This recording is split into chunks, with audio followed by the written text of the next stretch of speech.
దద్దోజనం పెట్టారు, నువ్వు తినలేదా? మరి సౌండ్ ఇది. నేను తిన్నా, మరి నాకు బలం ఎలా ఉంటుంది? నీకు చెప్తేనే వస్తుంది. నేను వినే బలం సంపాదించాలి. నేను తిన్నా కదా, మరి నీళ్ళు చెవులే అనా చెప్పు. 5,000 సమానమా? మీ అమ్మ షాప్లో బొమ్మ సమానమా? కాదు. గుళ్ళో నంది ఊళ్ళో పంది సమానమా? కాదు. ఆవును మేపేవాడు ఆవును మేసేవాడు సమానమా? కాదు. అన్ని మతాలు సమానమా? కాదు. All are not same. Very good.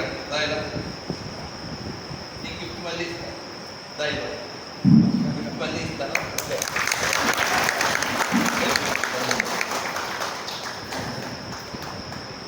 మనకి స్టాంచ్ ఫెయిత్ లేకపోతే మనం చాలా చేయలేం.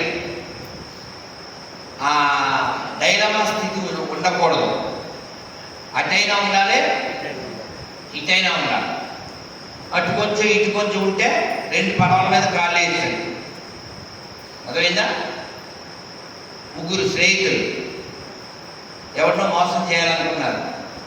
ఆయన మోసం చేసేసారు. వాడి ఇల్లు ఖాళీ చేసేసారు.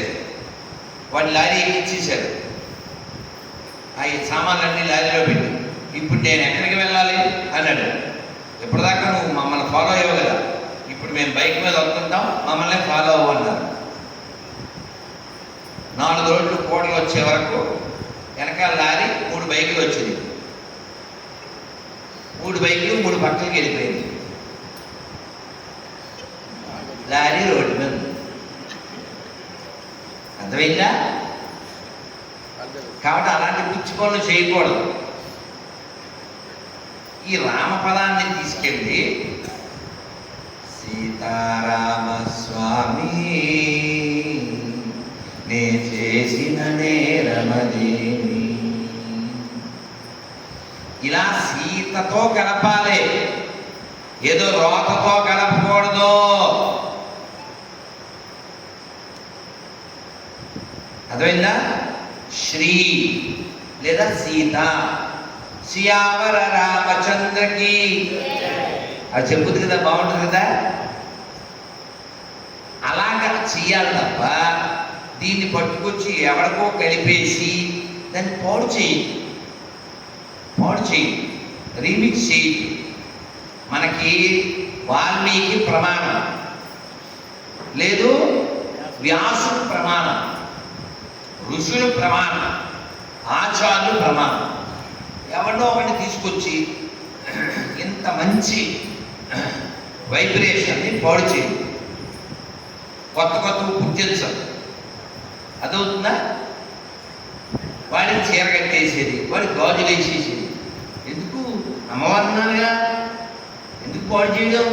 అలా పాడు చేయక, పిల్లల్ని పాడు చేయకండి. అదంతా నపుంసకత్వం అన్నమాట.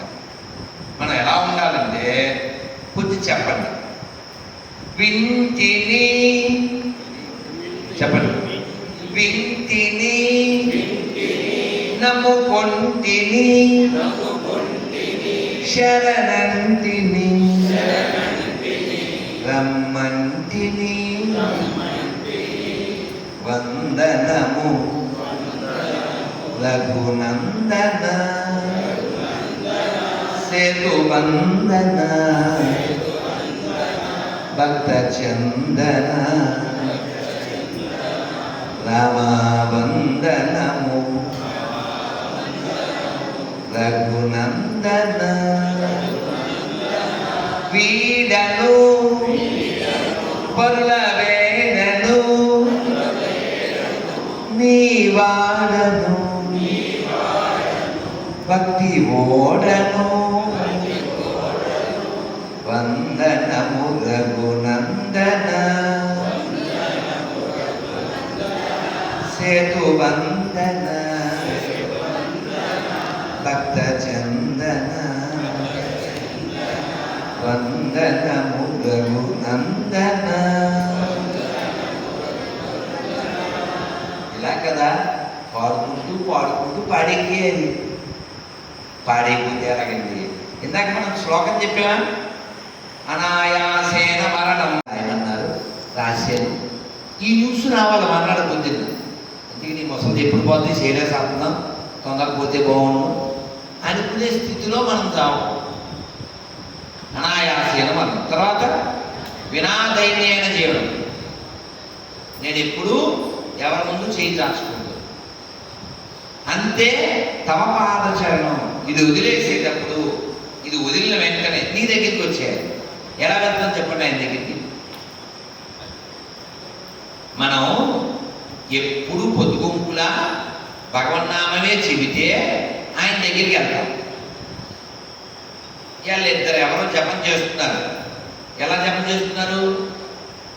హరే కృష్ణ హరే రామ్, హరే కృష్ణ హరే రామ్. హరే కృష్ణ హరే రామ్ అంటలేదు, చాలా స్పీడ్గా చేసేస్తున్నారు.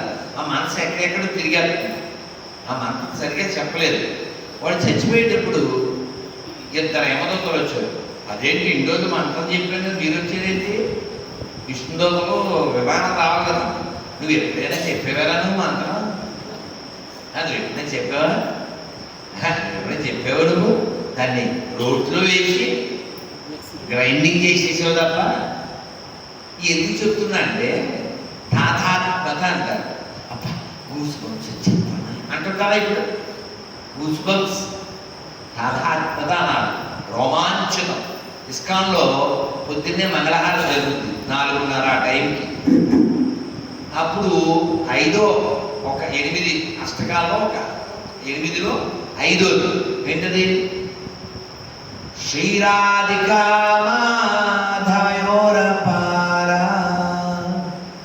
మాధుర్య లీలా గుణరూపానాంనా ప్రాతిక్షానాస్వ ధనలోల్పస్య వందే గురుం శ్రీ చరణారవింద. వందే గురుం శ్రీ చరణారవింద. వందే గురుం శ్రీ చరణారవింద.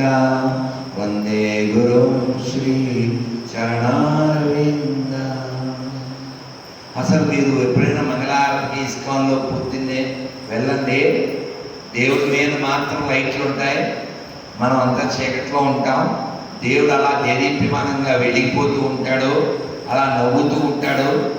నల్లని వాడు పద్మనయనంబులవాడు కృపారసంబుపై చల్లని వాడు ఈ భూపొదల మాటున దాగెడటే చెప్పదే.